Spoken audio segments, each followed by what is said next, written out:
ඉරා බහිනවා එළියට. ඉරා ඔයයි මේ සම්පීතෝට ෆෝන් ඔෆ් කළා මගෙන් බේරෙන්නේ. බලු වැඩ කරලා සම්සි වැඩි ගෑණි එක හැප්පුනේ. මේ අපේ ප්‍රශ්න අපි කතා කරලා විසඳගමු. ඔයා මොකද මෙහි ආවේ? දැන් යන්නෝ ගෙදර මම කෝල් එක දෙන්නම්. අපේ තාත්තලා දැම්මොත් ඉවරයි. ඉතින් එහෙනම් දැන් ඒ මිනිස්සු දැනගන්න ඕනේ මේව සම්සිගේ හැටි. මොකද දුවේ? මොකද? නෑ අංකල් මම මෙයාගේ ගර්ල්ෆ්‍රෙන්ඩ් දැන් අවුරුද්දකින්ද.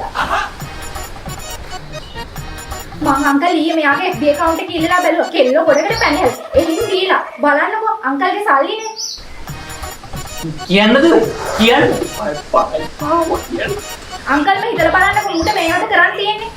තොට මම ඒ මදිවට ගෑනු මිනිස්සුන්ගේ තරහ වීඩියෝස් ටික මැසෙන්ජර් ගෲප් වලටත් ඇදලා. මේ බලන්නකෝ අංකල් ඒ වගේ තියෙන ඒවා.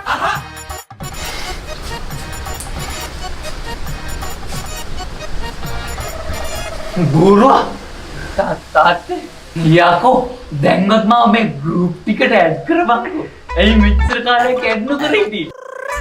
උපතින්ම මෙන්ටලේ බා ඇත්ති දෙකුණයි චිත්තන් ඉන්නේ කාලනේ බා